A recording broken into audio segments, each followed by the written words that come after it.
de Somocurcio, a la edad de 104 años, fue un político muy importante del país en la década de los 50, 60, fundador de la democracia cristiana, participó en las revoluciones de Arequipa de los años 1950 y 1955, la de 55, recordemos, fue la que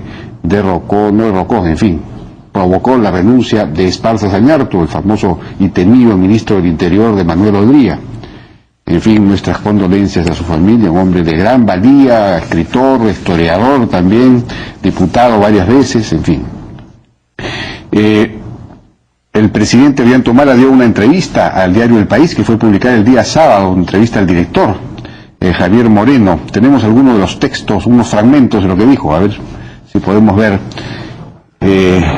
Mi elección como presidente de la República trajo a los sectores empresariales ciertas dudas, ciertos miedos, porque en la campaña ellos no me conocían y creían que el Perú se iba a alinear en el bloque de los países del ALBA, cosa que no hemos hecho ni vamos a hacer. Nosotros estamos trabajando por un modelo de economía abierta de mercado, pero también por un concepto nuevo. De la mano van el crecimiento y la distribución de la riqueza. Luego, en el siguiente, se pronuncia sobre la izquierda en el gobierno. Dice, claro, ellos han llegado al gobierno con nosotros. Primera vez en su historia que llegan al gobierno con nosotros, que son ministros con nosotros. No aguantaron ni 6 meses en el gobierno, se salieron y ahora están con la derecha. Es una cosa de locos. Se ríe el presidente. Hay una bancada que agrupa congresistas de derecha y congresistas de izquierda. O sea, la necesidad de tener una comisión, cosas menudas, juntando grupos de izquierdas y grupos de derechas en el Congreso. Después, sobre la reforma del Estado, dice, una batalla importante que se tiene que dar y que espero que la ganemos es la reforma del Estado, y la estamos dando por partes. Hemos empezado con la reforma... hemos empezado con la reforma tributaria, hemos hecho la reforma de la educación, hemos hecho la reforma de las Fuerzas Armadas y las Fuerzas Policiales, hemos hecho la reforma del sistema de pensiones, estamos hoy día trabajando en la reforma del sector salud, porque es una batalla tan grande que uno no puede entrar y poner todo su capital. Hoy día estamos avanzando en lo que es la reforma del servicio civil, algo que el 80 o 90% de la población quiere. Si usted pregunta en la calle, ¿está usted conforme cómo le atienden en un ministerio? Pues no. En el Poder Judicial no, en el Congreso no, la gente quiere un cambio, pero hay sectores de poder que no quieren ese cambio. Hay presiones de los sindicatos. La batalla se va a ver en el Congreso, pero también los sindicatos del Congreso presionan a los propios parlamentarios. Es una de las batallas fundamentales que tenemos que dar. Esta, de hecho, es el paso de la reforma del Estado. Al respecto, se formó el Frente Amplio de Izquierdas, a ver si podemos... Se formó el Frente Amplio. ¿Pueden eliminar ese texto, por favor, de la pantalla? ¿Puedo hacer un comentario? Se formó el Frente Amplio de Izquierdas el viernes pasado, y ya se anunció que uno de los temas va a ser oponerse a la ley de servicio civil, es decir, oponerse a la reforma del servicio civil, oponerse a la reforma del Estado, a la mejoría del Estado, a la construcción del Estado meritocrático.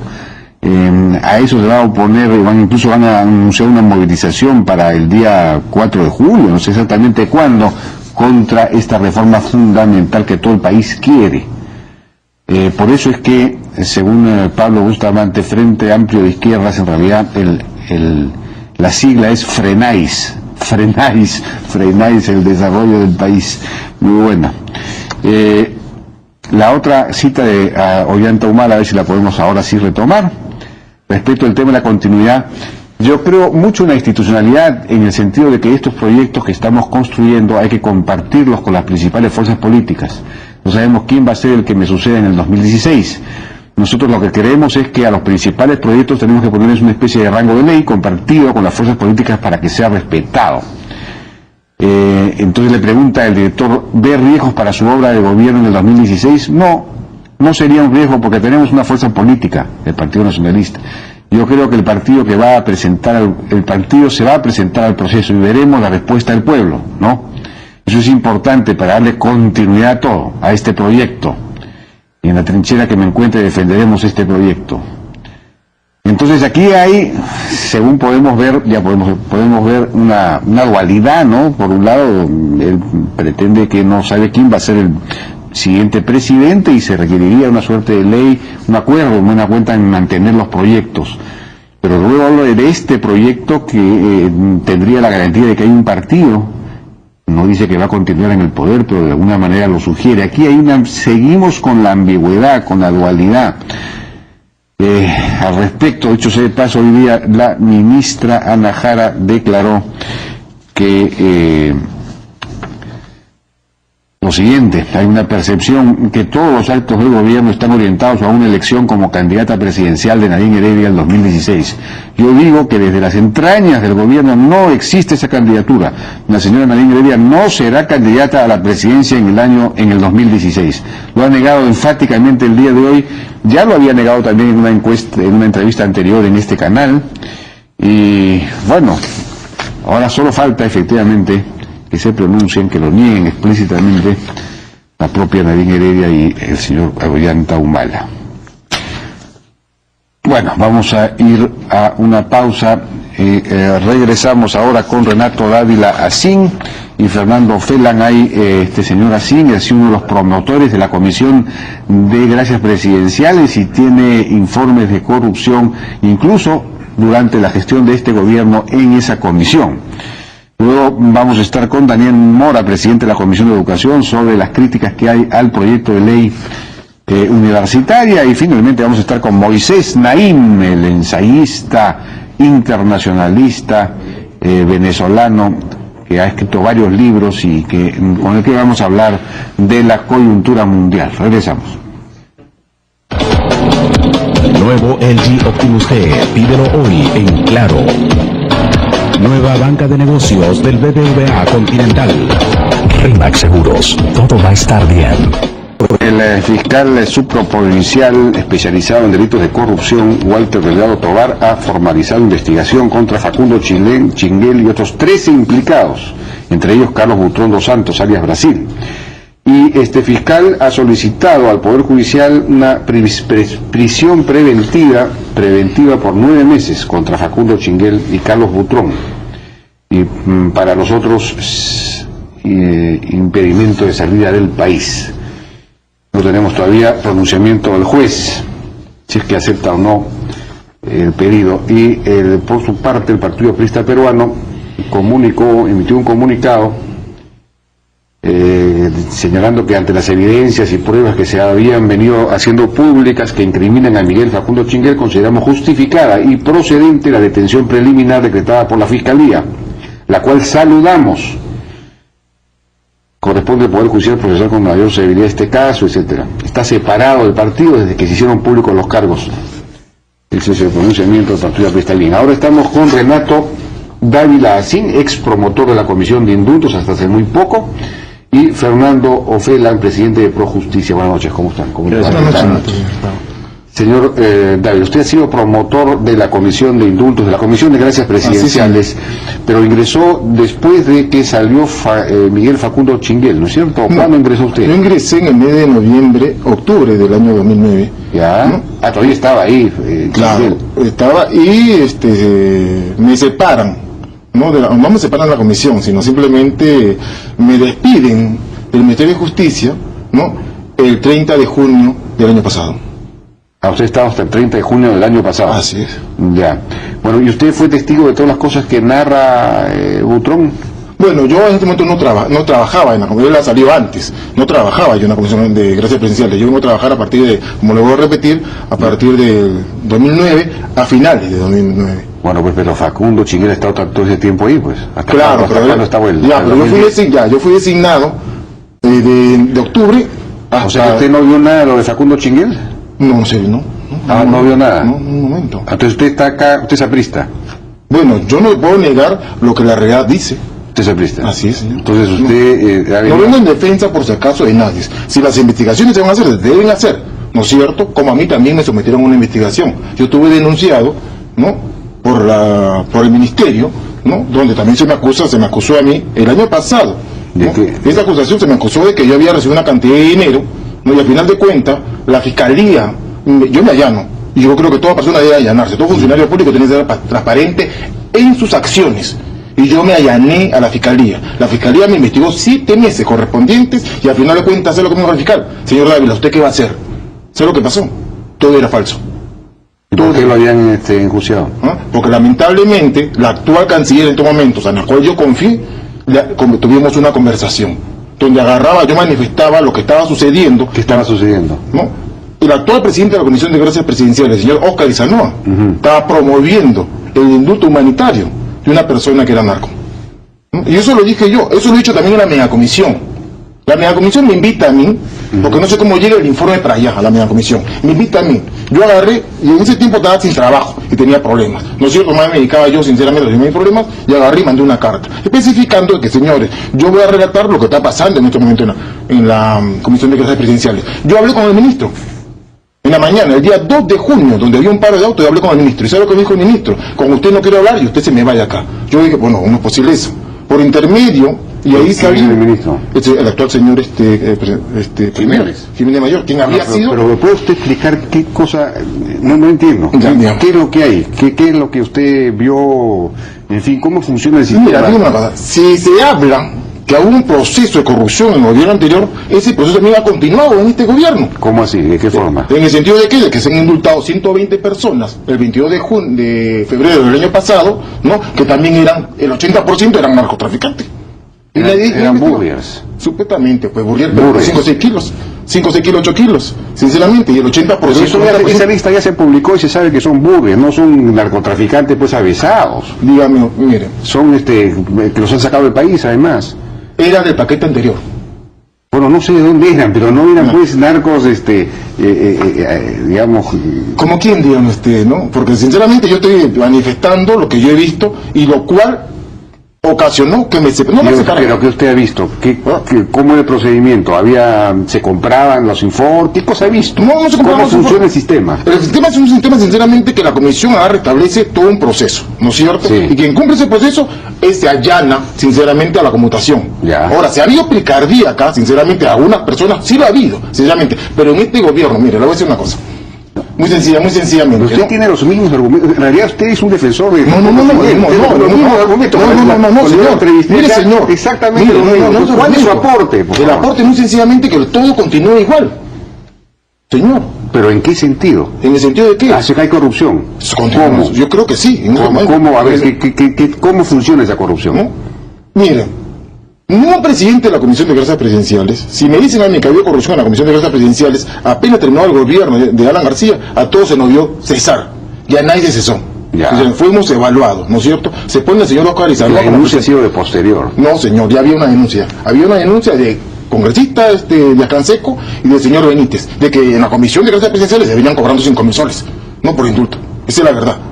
Y nosotros le hemos dado información a esos congresistas. ¿Y eso era verdad? ¿No? ¿Durante este gobierno se ha seguido vendiendo las conmutaciones? Yo creo que es necesario. Usted cree, pero usted no sabe. Oye, ¿y a mí por qué se me saca? ¿A mí por qué no se quiere valer? ¿Usted vendió? ¿Ah? Yo no he vendido nada. ¿Y a mí por qué se me saca? Yo hablé con la ministra y que se oiga, está pasando esto. Y a mí, ¿Qué cosa le dijo usted a la ministra? Señora ministra, una cosa, esto está pasando en Lurigancho. ¿Qué estaba pasando? ¿No? El señor presidente de Gracias Presidenciales, Isanoa, ¿no? Está promoviendo el indulto de un narcotraficante que está condenado por 2 toneladas. ¿No? Ajá. Ah, sí, yo le dije claramente. ¿Y sabe lo que pasó? ¿Qué narcotraficante era? El señor de la Jara Orrué. De la Jara Orrué.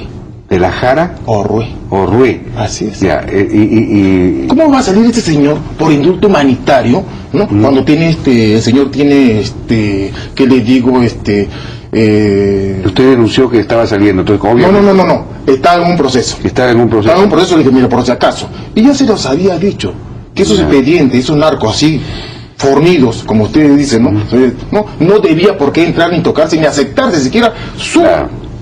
Está en procedimiento. Está en procedimiento. Y eso sí lo puede corroborar usted, y vaya usted. ¿Llegó a salir? Señor, no llegó a salir porque yo hablé con la ministra. Y eso valió que a mí me sacaran. ¿Sabe qué? Una cosa, a mí no me sacan por la denuncia que me hacen. A mí me sacan porque no quisieron valerme descanso médico. A mí me sacan el día 30 de julio del año pasado. Y sabe lo que dijo el ministro, ¿no? Y lamentablemente esto hay que decirlo, ante una sociedad hipócrita. A ese negro de M lo voy a ver preso. ¿Me entiende? Y yo miro hasta la Defensoría del Pueblo. Y serio, hasta ahora no me hace caso. No me hace caso. Simplemente por razones racistas quería Yo pienso que no. De repente en un arrebato, como él sabía que iba a ser premier. Él no quería manchar su currículum. Y él agarra y declara en organización la Comisión de Gracias Presidenciales. Y sin embargo, cuando yo agarro, voy el día 4, lo voy a entrar al señor Pérez Guadalupe con el señor Oscar Esanoa, a hablar con la viceministra. Pero si usted lo sacan, lo que usted está queriendo decir es que usted lo sacan para ocultar hechos que estaban ocurriendo. Así es. ¿Cuáles hechos? Lo estoy denunciando. Pero sin embargo no fue indultado finalmente este señor. Por eso mismo, porque ya se suponía, ¿no?, que la persona que habla ya había hecho... Lo que usted está sugiriendo es que el señor Jiménez estaba encubriendo todo un sistema. Bueno, si me dijo Negro Dime, debe saberlo, porque él fue también viceministro. Él ha sido viceministro de Justicia, no me consta, pero él ha sido viceministro de Justicia y él sabía el procedimiento que se estaba llevando. Ojo, por si acaso, el procedimiento que se siguió en esos 120 indultos fue el procedimiento anterior. Nadie cuestionó eso.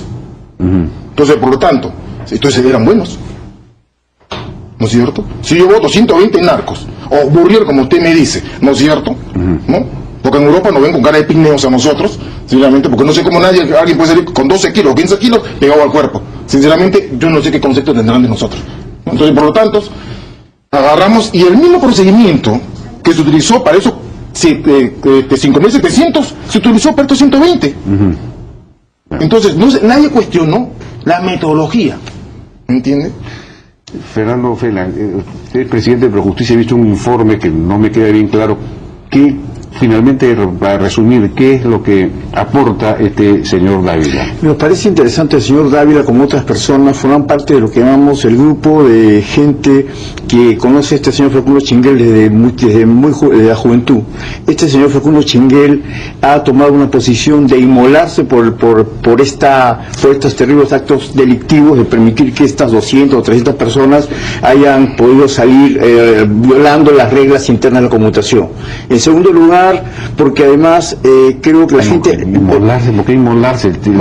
Ha sido denunciado. No, ha dicho en la entrevista el día de ayer, ese señor ha dicho que él asume la responsabilidad plena administrativa, que él asume totalmente y que no la va a asumir ningún otro, no, nadie más arriba de él la va a asumir. Esa situación para nosotros es preocupante, porque el Ministerio Público tiene información de nombres y montos que lamentablemente el señor Brasil no los ha podido dar. En este caso, el señor Dávila nos ha ayudado a poder conocer también con el informe que muchas de estas personas que estaban en la Comisión de Conmutación siguieron trabajando después en este gobierno, y algunos de estos promotores, que eran como 47, algunos se quedaron, y estos que se quedaron también tenían mucho de esto, algunas malas prácticas. En el caso particular del señor Dávila, él tuvo, por esa circunstancia personal, la valentía de transmitirle todo esto a la mega comisión. La comisión del señor Tejada tiene mucha información gracias a él, que es una información reservada.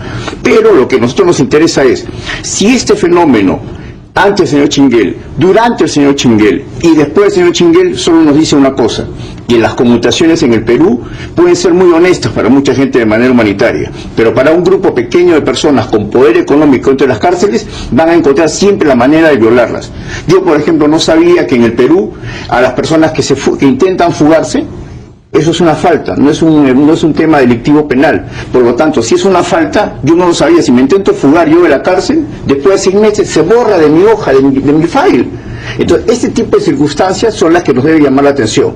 El problema de las conmutaciones en el Perú es un problema que ya, por lo visto, tiene antecedentes y tiene además situaciones... Todos los exámenes, se supone que para recibir una conmutación hay que tener una serie de exámenes psicológicos de distintos tipos, médico, en fin,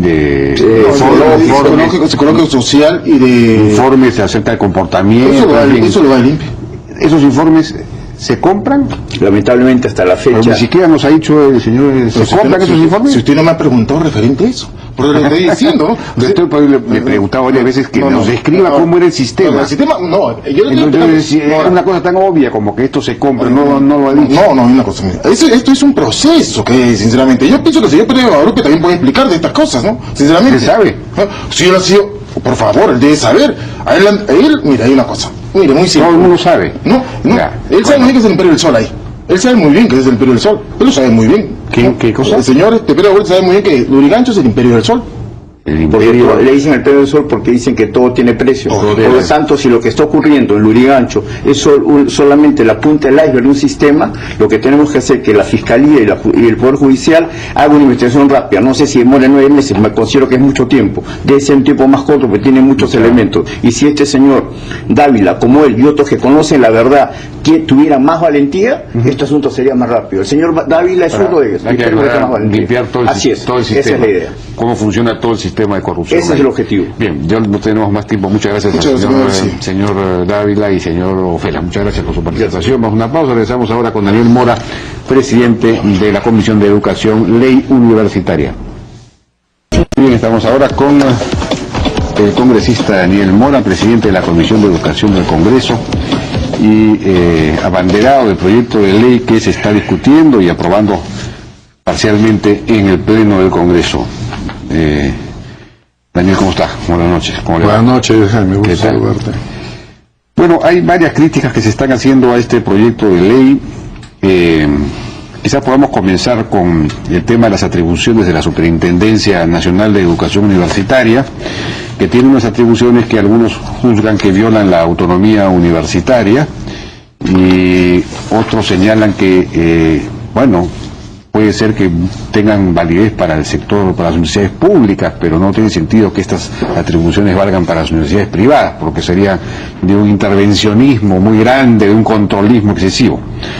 Por ejemplo, autorizar o denegar el funcionamiento de universidades, facultades, escuelas y programas. Es decir, que esta superintendencia tenga esa facultad en relación, por ejemplo, a las universidades privadas. Eso es pues ya una invasión total. Es decir, la universidad privada debe saber tener la facultad de poder por sí misma crear una escuela, un programa, etcétera, ¿no? Lo mismo dice más adelante, decidir la cancelación de la autorización de funcionamiento de universidades, facultades, escuelas y programas, de acuerdo con los resultados de las evaluaciones, etcétera. Luego dice, evaluar y supervisar permanentemente la calidad de la educación en las universidades. Bueno, en las universidades públicas está bien, pero ¿por qué se tienen que meter con las universidades privadas? Supervisar el cumplimiento de los requisitos exigibles para el otorgamiento de grados y títulos de la universidad.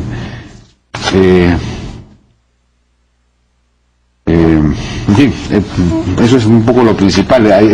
Serían un poco invasivas estas atribuciones. No, yo pienso que es una exageración por tratar de desprestigiar el tema de la ley. En realidad, todo esto obedece no solamente a los muchos proyectos y opiniones, por ejemplo, del Consejo Nacional de la Educación Peruana, que recomienda la creación de un ente rector, por ejemplo. Acá está el comunicado que hace el Consejo Nacional de Educación. El Colegio de Ingenieros también recomienda esto, y otras entidades recomiendan la creación de un órgano rector que diseñe políticas, etcétera. Acá lo que se trata no es de, en primer lugar, dejar establecido que la autonomía no se toca para nada. Cada universidad se maneja por sus propios estatutos, su gobierno, autonomía académica, autonomía administrativa. Eso está claramente establecido. Si no le permite ni siquiera formar una, ¿cómo se llama? Una escuela, un programa, no es facultades, porque autorizan o deniegan el funcionamiento de... Yo voy a pasar a otra cosa, por ejemplo, para que más o menos... Bueno, le estoy poniendo un caso. Sí, por eso te digo. La Superintendencia Nacional de la Educación Superior se crea por disposición también del Tribunal Constitucional. El Tribunal Constitucional, en una sentencia de 15 de junio del 2010, dispone, según la sentencia del expediente 017 del 2008, dice, como dispone el artículo 16, muy rápidamente, el Estado tiene la obligación de participar en el control de la calidad de la educación impartida por las universidades públicas y privadas, a través de la supervisión rigurosa de los organismos especializados independientes, imparciales, autónomos e encargados de llevarlos a cabo. El CONAFU, órgano de la ANR, creado por ley 26439, conformado por rectores, propuestos y elegidos por las propias universidades, no ha sido capaz de ejercer un control externo estatal porque no goza de la imparcialidad que debe tener todo organismo público para actuar. Bueno, entre las recomendaciones, evaluar todas las universidades del país y sus respectivas filiales, porque esto fue a raíz de que se hizo un reclamo por las filiales. Y acá se demuestra que en caso de que en un tiempo razonable estas entidades no alcancen el grado necesario de calidad educativa, deben procederse a su clausura y disolución. Lo dice el Tribunal Constitucional, no lo decimos nosotros. Pero el tribunal no tiene pues facultades legislativas. No, y entonces uno puede creer, digamos, yo creo que sí se necesitaría una entidad que supervise, que eso está haciendo. Pero aquí todo depende de las facultades que se le da a esta entidad. Pues aquí tiene facultades muy intervencionistas, muy controlistas. Y ya para las universidades privadas es inadmisible, ¿no? Va a ocurrir lo mismo que ocurre con los institutos privados respecto al Ministerio de Educación, que cuando quieren aprobar cualquier cosa, un programa que quieren crear, una nueva carrera, tienen que pedir permiso. Y entonces el permiso puede demorarse 2 o 3 años y no se lo dan, mientras tanto ya el mercado ha cambiado. Es decir, no hay manera de ajustarse a la demanda laboral. Esto no va a ser esto. Pero ¿cómo no? Le vuelvo a leer por 4ª vez: autorizar o denegar el funcionamiento de facultades, escuelas y programas. O sea que si una universidad, la Universidad Católica quiere crear un nuevo programa, tiene que pedir permiso. No es así. Entonces, bueno, vuelvo a leer. No es así. No, denegar el funcionamiento de se quiere al extremo, pues al extremo. ¿Qué hacía el CONAFU? El CONAFU autorizaba el funcionamiento de universidades y podían denegar el funcionamiento, no autorizarlo, decir que haga mejoras y si no cumplía, denegarle el funcionamiento. Esa facultad la va a asumir esta entidad. ¿Y por qué? Porque no ha cumplido. Porque hay universidades a las cuales se da autorización que no tienen los mínimos requisitos que señala la ley para ser universidad. Y estamos hablando de privadas y públicas. Universidades privadas que tienen 2 cuartuchos encima de una cevichería, por ejemplo, en Moyobamba, y se llama universidad. Queremos seguir con ese tipo de universidad que estafa a los alumnos y que estafa a los padres. Déjeme hablar. Digamos, todo tiene que ver con las atribuciones que usted le da a esta entidad, ¿no? Si usted le diera a esta entidad la entidad de estudiar la realidad, evaluar a las universidades, publicar los resultados, promover las acreditaciones, y informar a toda la ciudadanía acerca de que esa universidad que está usted mencionando es un desastre, ni siquiera tiene profesores. Entonces, para que la gente sepa y no se deje estafar y no vaya, ¿no? En cambio, hay esta otra que sí está acreditada, no acreditada por el CONEAU, como aquí se dice, sino por entidades internacionales. ¿Dónde dice? Por ahí dice que el CONEAU es ¿El CONEAU? Digamos, ¿qué es la posición? El CINEACE. Se ha creado para eso. Sí, pues, pero no, el CINEACE no puede tener la atribución exclusiva. El CINEACE pues tiene un nivel de capacidad. Pues usted puede traerse pues a una entidad internacional para que acredite, mucho mejor. Que no?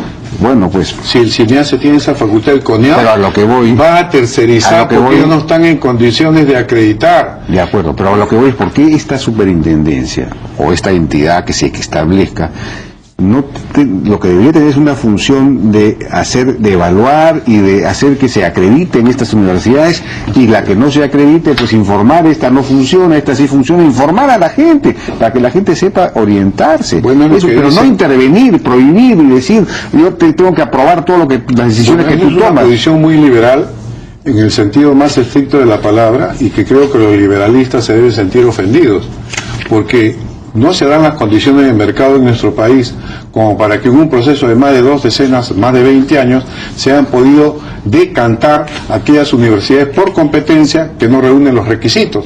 Más bien, como hay un exceso de demanda, han proliferado este tipo de universidades que no aseguran en lo más mínimo la calidad educativa. Entonces lo que se hace acá es la acreditación obligatoria, que no la tenemos nosotros solamente, la tienen otros países del mundo. Es decir, toda universidad debe acreditar su calidad para asegurar al estudiante, y como lo dice la Constitución... no se queda ahí? Con eso bastaría, que estén obligadas a acreditarse. Y en la que no logra acreditarse, entonces se sabrá, el Estado informará: esta universidad no funciona, es mala, y esta sí funciona, por favor. Eso es lo que tiene que usted, eso es todo. Lo que nosotros queremos básicamente es tener una universidad pública de calidad. Una universidad pública que pueda competir con la mejor privada. ¿Usted cree que no quisiéramos tener nosotros una Pacífico en Tumbes, una tipo Cayetano en Arequipa, un tipo Católica en el centro? Quisiéramos que todas las universidades eran de ese nivel. Claro. Entonces, ¿pero qué pasa si usted si recorre todo el país como lo he recorrido yo, y van a ver universidades públicas y privadas que son un desastre, que lo único que buscan es el lucro? Y el Estado tiene toda la responsabilidad. ¿Está en contra del lucro? No. Que lucren, y la prueba está que en esta ley se respeta el decreto legislativo 882 para que continúen las universidades asociativas privadas con fines de lucro y sin fines de lucro. Pero ¿qué debe? Para que tenga una idea y el público conozca. Una universidad asociativa sin fines de lucro no paga impuestos. No paga impuestos. Y sus excedentes deben ser reinvertidos en educación. ¿Quién controla que esos excedentes sean reinvertidos? Universidades con fines de lucro que pagan impuestos muchas veces piden exoneraciones de sus utilidades para que ese monto sea reinvertido en educación. ¿Quién controla eso? Nadie. Eso tiene que controlarse, la SUNAT tiene que controlarlo, pues. Pero la SUNAT siempre controla esas cosas, ¿no? No se necesita un organismo externo. Tiene que controlar. Claro que controla, sí. Por supuesto que controla. Usted no sabe cómo controla la SUNAT. Usted sabe que la Contraloría de la República ya nos ha recomendado. Se promueve un organismo superuniversitario que administre el adecuado funcionamiento de las universidades desde su etapa de autorización. Ponga usted que la SUNAT tiene mucho más capacidad para controlar que una... En la cuarta disposición final se establece que se debe conformar asambleas estatutarias y que esas asambleas, en el caso de las universidades privadas, se integran además con 4 representantes de las entidades fundadoras que se encuentren en actividad y que deben ser graduados. Entonces, aquí lo que se está haciendo es... Todavía ni siquiera hemos llegado a eso, estamos en el artículo 48. Está en el proyecto. Entonces, eso es una disposición confiscatoria, porque se va a conformar una asamblea en donde los promotores, los propietarios no tienen casi participación. Al final para universidades públicas y para universidades asociativas sin fines de lucro. Dice acá, las asambleas estatutarias de las universidades privadas se integran además con 4 representantes de las entidades fundadoras que se encuentran en actividad, que deben ser graduados universitarios. Es decir, los fundadores, los promotores participan solamente con 4 miembros. Entonces usted está entregando... No, es que no ha leído bien la ley, pues. Se habla bien claro que las universidades privadas societarias se rigen por su propia organización, con sugerencias, etcétera, y nada más. O sea, te hablamos de las asociativas, quizás falta precisar las asociativas sin fines de lucro, que tienen el mismo procedimiento que señala la ley universitaria. Tiene que escribir bien, pues, porque lo que le acabo de leer... Creo que se pretende desprestigiar una ley que será la mejor en los últimos años para los estudiantes, para los padres de familia. En realidad que la educación no es una mercancía.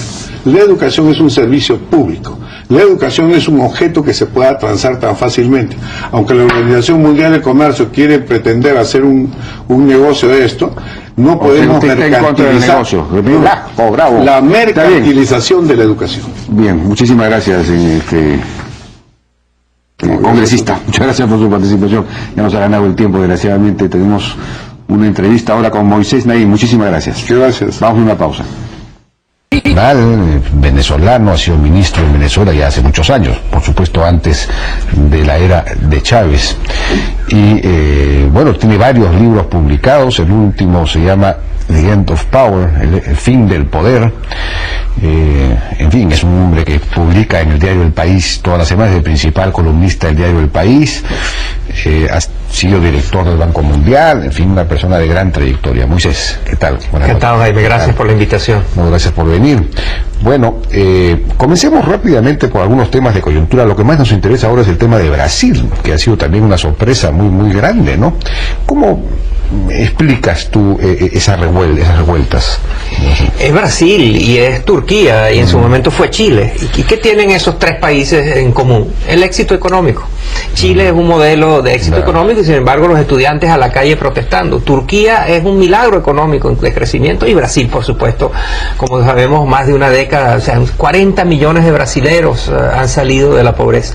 ¿Y qué es lo que pasa? Que cuando ocurren esos cambios de la sociedad tan veloces, las expectativas de la gente aumentan mucho más rápido que la capacidad del gobierno de satisfacerlas. A la gente ya no le basta tener una escuela donde antes no la había, ahora quieren que en esa escuela haya buena educación, Y en Brasil además ha habido todo tipo de rezagos. La situación política, pero la política económica no ha sido la mejor, y sabemos que Brasil tiene precios increíblemente altos, que el costo de la vida es muy difícil, y eso ha venido erosionando. Y lo que dice la gente es: ¿cómo es posible que van a gastar miles de millones de dólares en construir estadios y cuando mi hijo se enferma yo no tengo un hospital donde llevarlo? Claro. Ellos hace 2 años crecían 7%, crecieron como 7% el año 2011, me parece que bajaron como a 2%, y el año pasado crecieron 0,9%. Y la perspectiva para este año. Entonces están, digamos, luego de haber venido creciendo, han tenido un retroceso, ¿no? El crecimiento de Brasil tiene 2 nombres. Uno es China y el otro es gasto público. Sí, pues. Claro. Son las exportaciones a China de materias primas que le dieron unas posibilidades que no tuvo antes, y tanto el presidente Lula como después la presidenta Rousseff menos, pero el presidente Lula tuvo un gasto público y una expansión del crédito y tirando dinero a la calle de una manera irresponsable, y hoy están pagando las consecuencias. Claro. Y eso mezclado con un asistencialismo muy grande, ¿no? La base social que le permitió, le dio mucha popularidad, de hecho. Claro, eso no es sostenible, pues tampoco. Y yo escribí columnas ya desde hace un año alertando de que Brasil era una burbuja insostenible y que tarde o temprano iba a tener un frenazo doloroso. Bueno, y el caso de Venezuela, bueno, tú eres venezolano, debes tener una información, digamos, de primera mano ahí. Acabo de leer la noticia de que quieren flexibilizar el tipo de cambio, quieren ir a una especie de tipo de cambio de flotación, en fin, porque eso ya no da más. ¿Qué crees que va a pasar en Venezuela el próximo año? Va a ser peor antes de que mejore. Ahí hay una combinación de luchas internas dentro de los sucesores del presidente Chávez. Antes el presidente Chávez era el gran concentrador del poder y ahí se hacía lo que él decía.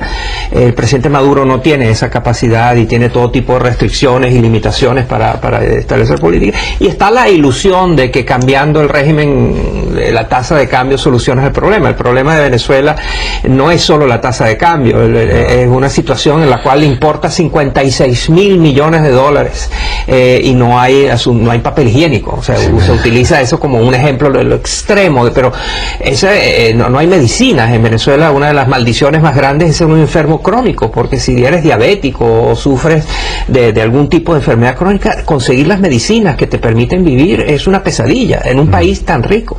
Entonces, eso lo que quiere decir es que el presidente Chávez, estamos pagando las consecuencias de 14 años de políticas del presidente Chávez, destruyó la industria y destruyó la capacidad de producción y la capacidad de producir alimentos, de producir todo. La devastación industrial que ha habido en Venezuela no tiene nombre. Entonces, hoy estamos viviendo con las consecuencias de eso, y lo que esencialmente va a ocurrir a nivel político es una pugna feroz entre los sucesores del presidente Chávez, que aprendieron de él que el poder no se comparte. De acuerdo. Pero además, claro, me imagino que soltar el dólar en este momento de alguna manera lo que va a provocar es una devaluación fuerte y una inflación mayor. O sea que eso va a ser... Lo que pasa es que ya los números son de unas distorsiones extraordinarias. Claro. El dólar oficial está a 6.30 y el dólar en la calle, si se consigue, está a 32. Entonces basta que el gobierno a sus favoritos le dé $1 para que inmediatamente le esté dando la posibilidad de hacer una cantidad de ganancias enorme. Entonces eso estimula una corrupción enorme también. No, pues. Bueno, y la Argentina es otro caso no tan grave como Venezuela, pero que digamos está en serios problemas vinculados también al tipo de cambio. Hay el dólar paralelo que es mucho más alto, hay controles de precios, hay precios congelados y esas cosas que sabemos que no funcionan, ¿no? ¿Qué va a pasar ahí? Es insólito la situación de Argentina, al igual que la Venezuela. Son países muy ricos, países que deberían tener una situación de prosperidad para todos, que no la logran, y no la logran por esta pasión, este amor que tienen por ideas muertas, ideas y políticas que han sido probadas una y otra vez en esos mismos países, en otros países. Sabemos que no funcionan y sin embargo se aferran a esas ideas muertas, esas políticas que sabemos que no funcionan, enamorados de esas políticas porque creen que por allí a través de ese populismo y esas dádivas logran retener el poder. Ahora, pasando al tema de un poco de la economía mundial y la situación de Estados Unidos, China, etcétera, ¿cómo ves el tema de la recuperación? Ahora se ha producido una devaluación de todos los tipos de cambio, luego de haber estado estos siendo muy apreciados. Estados Unidos parece que se recupera, pero todavía tiene problemas. En fin, ¿cómo ves el panorama global? Evidentemente complicado. La semana pasada fue una semana en los mercados extraordinariamente compleja, simplemente porque el presidente del Banco Central de Estados Unidos, de la Reserva Federal, Ben Bernanke, anunció que no iban a continuar con la política monetaria abundante, e inmediatamente los mercados reaccionaron y tuvieron estas devaluaciones de todo tipo de monedas. Sin embargo, en Estados Unidos hay una recuperación económica, hay todo tipo de señales que muestran que Estados Unidos se está recuperando, y sorprendentemente el área energética. Estados Unidos tiene una expansión de su sector de gas, de lutita, de este gas de rocas, el shale gas, que va a generar muy pronto que Estados Unidos sea autosuficiente en energía, inclusive un exportador de energía. Eso va a cambiar la geopolítica del mundo. Pero Estados Unidos va a ir mejor, pero es difícil que un país solo vaya mejor en un mundo tan conectado. O sea, Estados Unidos y Europa está estancada, China está disminuyendo su crecimiento económico, los países emergentes, Rusia, Brasil, etcétera, están en problemas. Es muy difícil que un país solo vaya bien. Bueno, pero Estados Unidos siempre ha sido la locomotora. Claro, ya no tiene el peso que tenía antes, pero de todos modos, 25, todavía debe tener como 20 o 25% del PBI mundial, ¿no? Ahora, tú has estado señalando en tus últimos artículos una preocupación por esto que acabas de mencionar, esta revolución del shale gas en Estados Unidos, este incremento, esta tendencia a la autosuficiencia energética en Estados Unidos, estaría llevando a que en el futuro, lejos de orientarnos cada vez más a energías alternativas, renovables, va a haber un reforzamiento de las energías fósiles que generan mucho CO2, en fin, y efectos invernadero en el planeta. Y bueno, eso es interesante y es preocupante. Es decir, tú eres muy pesimista en ese tema. Sí. Desgraciadamente la ciencia indica que no podemos estar celebrando. Aquí, a ver, lo de este shale gas, este gas de lutita que está en las rocas y que básicamente es sacar energía de las rocas, es muy buena noticia a corto plazo porque va a disminuir el precio del combustible, de la energía. Eso está bien, pero a largo plazo es devastador para el planeta, puesto que hace que los incentivos para buscar alternativas que no sean el quemar hidrocarburos no existen. Entonces todo lo que es viento, todo lo que es solar, todo lo que es no renovable, como tú dijiste, empieza a perder estímulo, y eso es muy malo. En estos momentos está claro que estamos en ruta como planeta a tener un aumento de cerca de 2 grados en la superficie, en la temperatura promedio de la superficie terrestre. Eso de por sí es una mala noticia, pero los expertos inclusive están diciendo que podríamos ir aún más, y eso genera, no es que crea calentamiento global, es que te cambia y distorsiona, te aumenta te cambia los ciclos de lluvias, te cambia todos estos episodios, estos accidentes climáticos. En estos momentos en el mundo hay más refugiados y gente que ha sido desplazada y ha perdido sus hogares por razones del clima. Refugiados ecológicos. Refugiados ecológicos. Hay más refugiados ecológicos que refugiados por guerras, por razones políticas. ¿Ah, sí?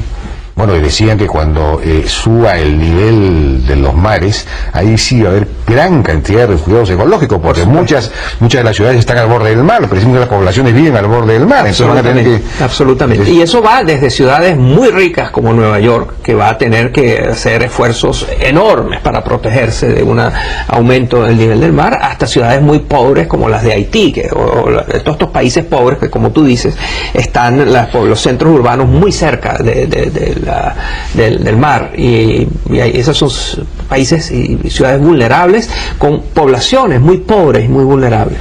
Bueno, en Lima felizmente estamos encima de un barranco alto, estamos protegidos por el momento. Vamos a ir a una pausa y regresamos.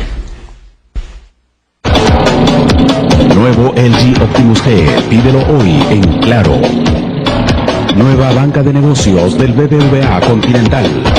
RE/MAX Seguros, todo va a estar bien. Pues con Moisés Naim estábamos hablando de esta preocupante tendencia no hacia las energías renovables, sino a un reforzamiento de las energías fósiles debido al descubrimiento del gas shale en Estados Unidos y otras cosas. Eso de alguna manera nos lleva quizás al tema de tu último libro, que es muy interesante, que yo no he podido leerlo porque todavía no salió para comenzar en el Perú. The End of Power, ¿no? El fin del poder. Porque, claro, uno se pregunta ante la evidencia del cambio climático, ¿no es cierto? Porque en Alemania, no sé, he leído, no sé si tú mismo lo has escrito, nunca ha habido más problemas de inundaciones en los últimos 500 años. En los últimos 500 años, los tornados en Estados Unidos. Hay esas evidencias y sin embargo las élites mundiales no tienen la capacidad de torcer el sentido de la historia en este tema. Digamos, no tienen poder para introducir cambios. Ese es un poco el tema de tu último libro, ¿no? Exacto. Preguntémonos qué tienen en común las matanzas, las masacres que estamos viendo en Siria con el cambio climático, que sabemos que si seguimos quemando combustible como está, vamos a destruir el planeta o hacerlo invivible como lo conocemos hasta ahora, con la crisis económica de Europa. ¿Qué tienen en común Siria, el cambio climático y la crisis europea? Que todo el mundo sabe que hay que hacer algo para pararlo, hay que parar las masacres, hay que parar el calentamiento global, hay que parar la crisis económica europea, y sin embargo nadie parece tener el poder de hacerlo. La tesis central de mi libro es que, primero, es el fin del poder tal como lo hemos conocido. Yo no estoy pensando, ser ingenuo, decir que el poder no existe y que no hay enormes centros de poder que tienen mucho poder. No digo eso. Lo que digo es que quienes tienen poder hoy tienen menos de lo que tenían quienes estaban en esas posiciones en el pasado. Y que en el mundo de hoy el poder es más fácil de obtener, mucho más difícil de usar y más fácil de perder.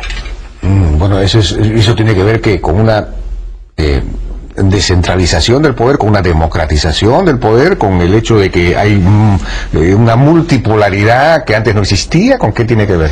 Tiene que ver con todo eso, Jaime, y con la tecnología también, ¿no? Que ha descentralizado, que ha individualizado el poder. Lo que está sucediendo es que las barreras que protegen a los poderosos están siendo más débiles. O sea, uno no puede tener poder si no tiene algo especial que hace que los demás no lo tengan, que sea difícil de que si eres una empresa debes tener una marca o debes tener una gran cantidad de clientes, una tecnología o mucho dinero.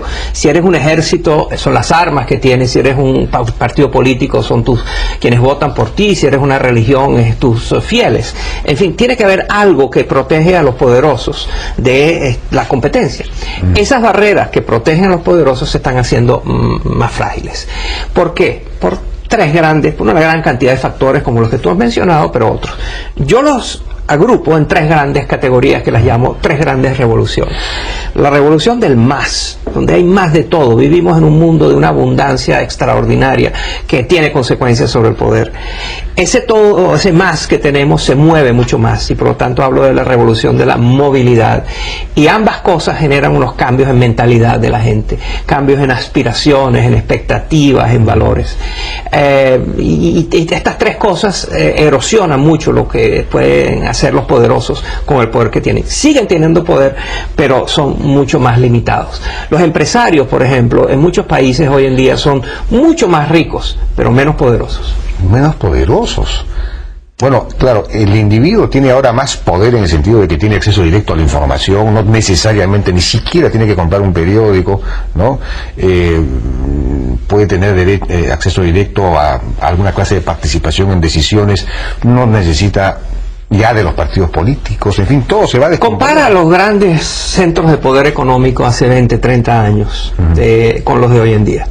Hoy en día tienen que enfrentar mercados financieros que los escudriñan con mucho más detalle, sindicatos mucho más activos, una sociedad civil mucho más activada, conectada y vocal y agresiva en su búsqueda de reivindicaciones, y tienen empleados que ya no toleran eso de que aquí se hacen las cosas como yo digo porque sí. Esa frase todavía existe, pero cada vez tiene menos eficacia. El jefe que manda a gritos y que manda de manera autoritaria existe, pero existe con mucho más problemas de los que tenía antes. Tienes grupos de accionistas, tienes gobiernos, tienen otras empresas que te compiten de una manera mucho más feroz. Todas las empresas hoy en día tienen más competencia, tanto mundial como local. Entonces, de nuevo, los grandes empresarios siguen siendo poderosos, pero menos de lo que eran hace 2 o 3 décadas. Bueno, pero hay soft power, ¿no? El poder, ¿cómo se puede decir? El poder dulce, de la seducción. De la seducción. Pero hay más que lo tienen. O sea, claro que es una fuente de poder, pero hay muchas más que tienen. Porque ahora una empresa con una gerencia tradicional, autoritaria, impositiva, tampoco funciona. Es decir, tú tienes que hacer que la gente participe, a crear un ambiente de trabajo que fomente la creatividad. Correcto. Si no, tu empresa no funciona. O sea, que es el mismo sistema, claro, te lleva a eso. Regresando, vinculando esto con el tema del calentamiento global específicamente, que es muy importante, hay, sin embargo, un país en donde el poder no parece disminuir, que es la China. Y la China, entiendo que se ha propuesto un plan de reducción de emisiones de CO2. De repente son tan organizados, y efectivamente el gobierno de China todavía tiene poder, pese, claro, el desarrollo de la tecnología va a ir socavando cada vez más ese poder. Hay levantamientos, presiones de todo tipo. Los sindicatos, los trabajadores tienen ahora ganas más que antes. Pero de repente la China sí logra controlar este tema, ¿o cómo lo ves? Lo veo como tú. A ver, el tema del cambio climático, que como tú dices, y yo comparto contigo, es la principal amenaza que tenemos como humanidad. No hay ningún problema, ninguna amenaza que nos ponga a riesgo tanto como es. El problema que tiene esto es que ningún país lo puede resolver a solas. O sea, China, por supuesto que es importantísimo que China tome más iniciativas para construir plantas eléctricas que no usen carbón de la peor clase y que contaminen mucho. Es muy importante que China tome iniciativas para controlar sus emisiones, etcétera. Pero China también necesita seguir creciendo. Y si no sigue creciendo va a tener problemas sociales muy importantes, porque ese es un poco el acuerdo que hay entre el Partido Comunista de China y el gobierno con su población. Tú no te metes en política y yo te doy empleo, y te doy crecimiento económico. Si esa ecuación sufre, puede haber problemas, y como tú dices, China hoy en día, cada año hay cientos de miles de levantamientos, de enfrentamientos en las calles, por las más diversas razones, ¿no? Y entonces, y con respecto al poder de China, por supuesto que el presidente de China es muy importante, pero compara el poder de Xi Jinping, el actual presidente chino, con el jefe de China en los años 90, que abrió China al mundo, que permitió, eso fue una revolución en China que transformó a China y transformó al mundo. Hoy en día en Perú se están beneficiando de la apertura de China, porque permitió que China creciera a las tasas que crece y que su apetito por minerales y por todo lo que produce el Perú en materias primas subieran los precios. Entonces la bonanza que hay hoy en día, la expansión de la clase media en Perú, en parte se debe a que un señor en los años 90 en China decidió él por su cuenta que él iba a cambiar el modelo chino e iba a permitir que China formara parte del sistema capitalista mundial. Eso transformó el mundo. ¿Y tú te imaginas que el presidente actual pudiera hacer eso? No. El actual presidente de China tiene muchísimo más restricciones en lo que puede hacer. De acuerdo, pero la China ahora es no sé cuántas veces más grande y más poderosa que la China de hace 20 años. Entonces, claro, tendrías que de todos modos ponderar, ¿no? El presidente tiene menos poder que el anterior presidente, pero como la China tiene mucho más poder, de repente, a nivel mundial, este presidente... No hay que olvidar, sin embargo, que la China que tiene ese poder mundial es la China de 6 ciudades. Si tú vas a China y vas a las principales ciudades, vas a Shanghái, Pekín, etcétera, vas a ver una China que claramente es una China en ascenso. Si sales 2 horas o 1 hora fuera de esas ciudades, estás en el medioevo. Son ciudades que no tienen aire, que no tienen sistemas de cloacas, son gente muy pobre, son gente donde hay todavía unos retos de subdesarrollo importantísimos.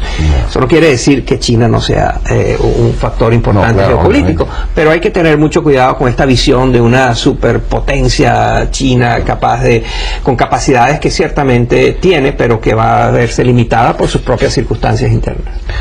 Ahora, para terminar, un acuerdo, creo que en esta reciente reunión que ha habido entre el presidente Obama y el presidente chino, hablaron de ponerse de acuerdo en un plan de reducción de gases de efecto invernadero, de CO2, ¿no? No sé si eso se va a concretar o no se va a concretar, pero si los dos principales emisores se ponen de acuerdo, y evitan que eso perjudique la competitividad del otro un poco, eso podría funcionar. Eso es importantísimo. De hecho, de las cosas más importantes que ha ocurrido fue esa reunión. Esa reunión fue opacada por el tema del espionaje. Sí, pues. Pero eso es mucho menos importante que lo que acabas de mencionar. De esa reunión, si es verdad que estos dos países, que como tú dices son los más grandes emisores, logran ponerse de acuerdo y rebajar su emisión de CO2, eso es una decisión que transforma y que es muy importante. Ojalá suceda. Ojalá suceda. Moisés, muchísimas gracias por tu participación en La Hora N. Fue Moisés Naim, el gran ensayista venezolano, mundial, en realidad es un hombre ya global. Muchas gracias. Gracias. Damos una pausa y regresamos.